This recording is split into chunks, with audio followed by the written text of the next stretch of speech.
أعوذ بالله من الشيطان الرجيم.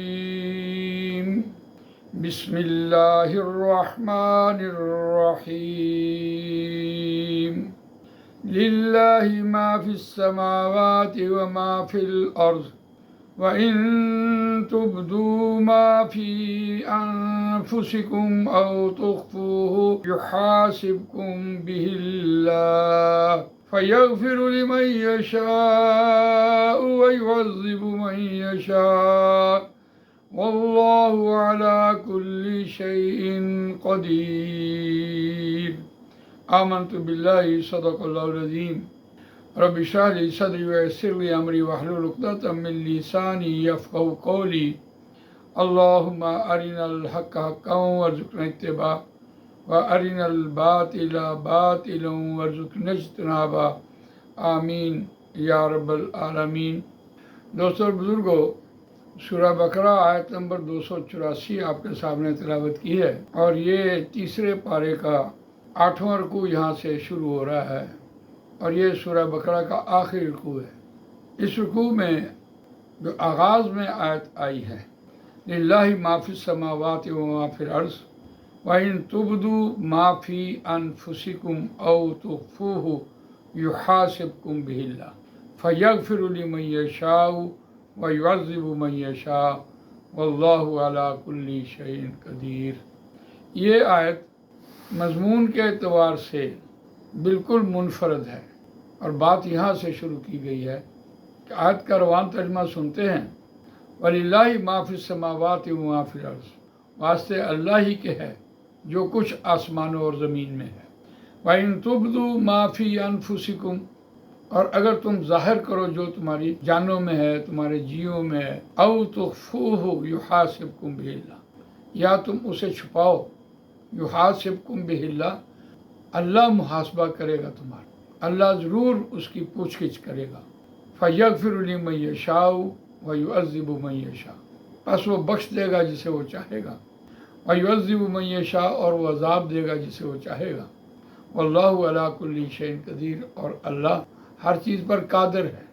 تو اس آیت کے روان ترجمے سے جو بات سمجھ آئی کہ جب یہ آیت نازل ہوئی تو صحابہ کرام رضوان اللہ تعالی اجمعین نبی اکرم صلی اللہ علیہ وسلم کے پاس روتے روتے گئے کہ یا رسول اللہ، یہ تو بات ٹھیک ہے کہ ہمارے دل میں کوئی خیال آیا اور ہم نے اس پر عمل کر دیا، ہم سے کوئی غلطی ہو گئی تو اللہ اس کا محاسبہ کرے گا، یہ تو بات بالکل سمجھ آتی ہے۔ اور اب تو قرآن مجید میں یہ بات کہہ دی کہ جو جی میں خیال بھی آئے گا اللہ اس کا بھی محاسبہ کرے گا۔ تو ہم تو بازاروں میں جاتے ہیں، نکلتے ہیں، کہیں ہماری نظریں غلط ہو جاتی ہیں، دل میں خیالات پیدا ہو جاتے ہیں، اب ان خیالات کے آنے پر بھی اللہ محاسبہ کرے گا تو ہماری تو پھر جان نہیں چھوٹتی۔ یہ واقعی حقیقت والی بات ہے، اور یہ حقیقت ہے کہ جس کو قرآن مجید نے یہاں بیان کیا، اور یہ قرآن مجید کے فلسفے کے اعتبار سے ٹاپ کی آیت ہے۔ مطلوب کیا ہے؟ مطلوب یہ ہے کہ اللہ تعالیٰ چاہتا ہے کہ آپ کے دل میں جو خیال پیدا ہو وہ چاہے جیسا بھی ہو، آپ اپنے دماغ سے، عقل سے سوچ بچار کر کے اس عمل کو پورا کریں، یا اس عمل پر سے وہ عمل سرزد ہو۔ تو بات سمجھ آ رہی ہے کہ دل آزاد ہے، دل میں تو خیال آئے، دل کے خیال کو تو کوئی ختم نہیں کر سکتا۔ نبی اکرم صلی اللہ علیہ وسلم نے خود اللہ سے بات کہی کہ یا اللہ، بلا شبہ میری بیک وقت 10 بیویاں ہیں، لیکن میرا دل جو ہے وہ حضرت عائشہ صدیقہ رضی اللہ تعالیٰ عنہ ان سے زیادہ بھیجتا ہے، زیادہ لگتا ہے۔ تو گویا دل آزاد ہے، دل میں تو خیالات آئیں گے، لیکن اصل بات دماغ کی ہے۔ یہ 2 چیزیں اللہ تعالیٰ نے انسان کے جسم میں رکھی ہیں، ایک دل اور ایک دماغ۔ دماغ پورے جسم کا کنٹرول ہے، دماغ اوکے کرتا ہے، دماغ اجازت دیتا ہے تو انسان کا جسم حرکت کرتا ہے، ورنہ جسم بھی حرکت نہیں کرتا۔ دماغ اللہ تعالیٰ نے ایسی ایک اعلیٰ چیز انسان کو دی ہے، جیسے آج کے دور میں آپ اس کو کمپیوٹر کہیں۔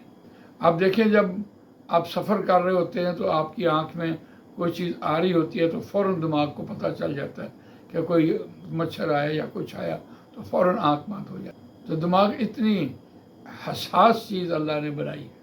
تو بات یہ ہو رہی تھی کہ آپ کے دل میں خیال پیدا ہو اور وہ خیال آپ کے دماغ میں جائے گا، دماغ فیصلہ کرے گا کہ یہ دل ٹھیک کہہ رہا ہے یا غلط کہہ رہا ہے۔ اگر دل کی بات میں نے مان لی تو برائی سرزد ہو جائے گی۔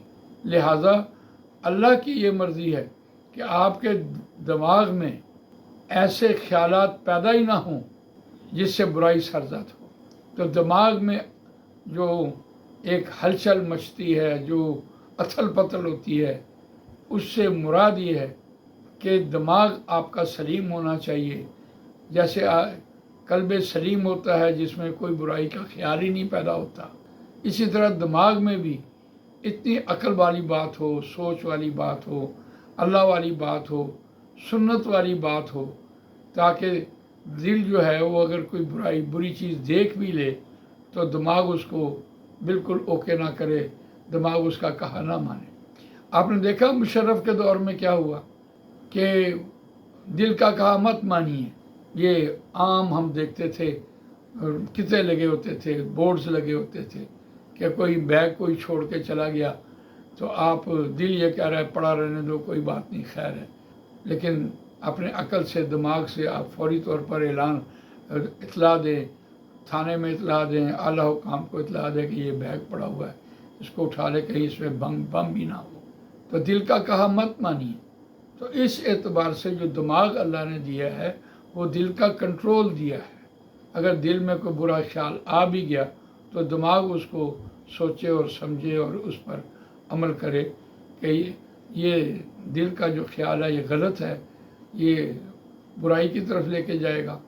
لہٰذا عقل سے انسان، اللہ کی معرفت بھی عقل سے پیدا ہوتی ہے، عقل سے سوچ بچار بھی پیدا ہوتی ہے، اور عقل ایک ایسا ذریعہ ہے جو معرفت الہی تک انسان کو پہنچاتا ہے۔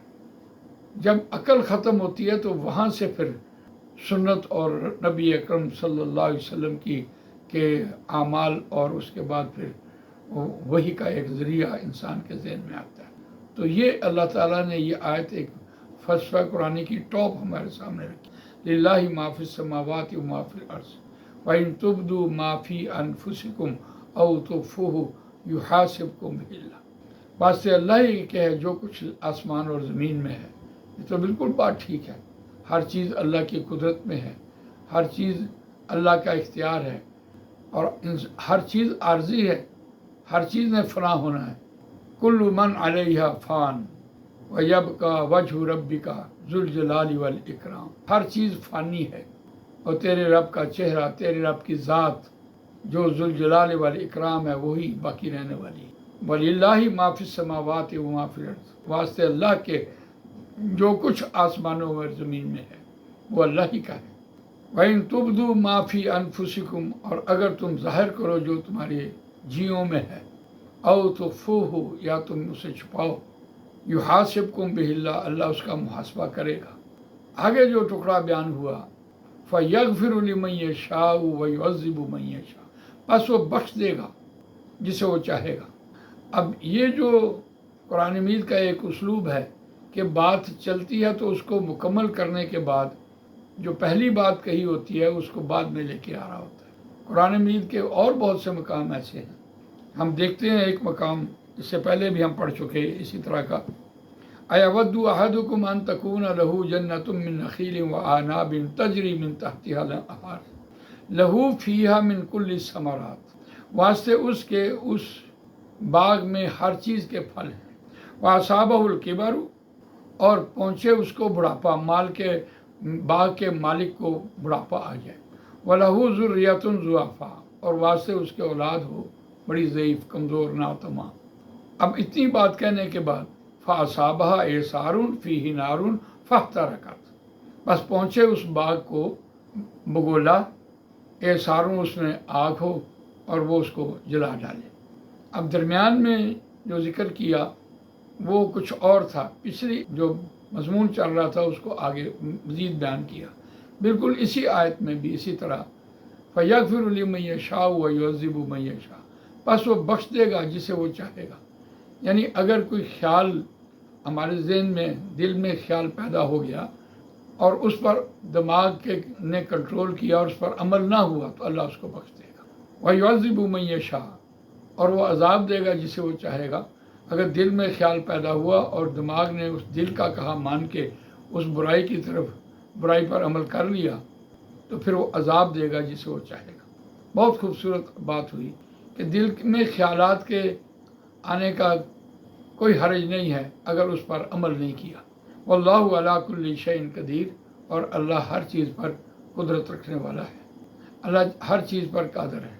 اللہ تعالیٰ مجھے آپ کو قرآن مجید پڑھنے، سمجھنے، اس پر عمل کرنے، اس کو دوسروں تک پہنچانے کی توفیق عطا فرمائے۔ سبحانک اللہم و بحمدک، نشہد ان لا الہ الا انت، نستغفرک و نتوب الیک۔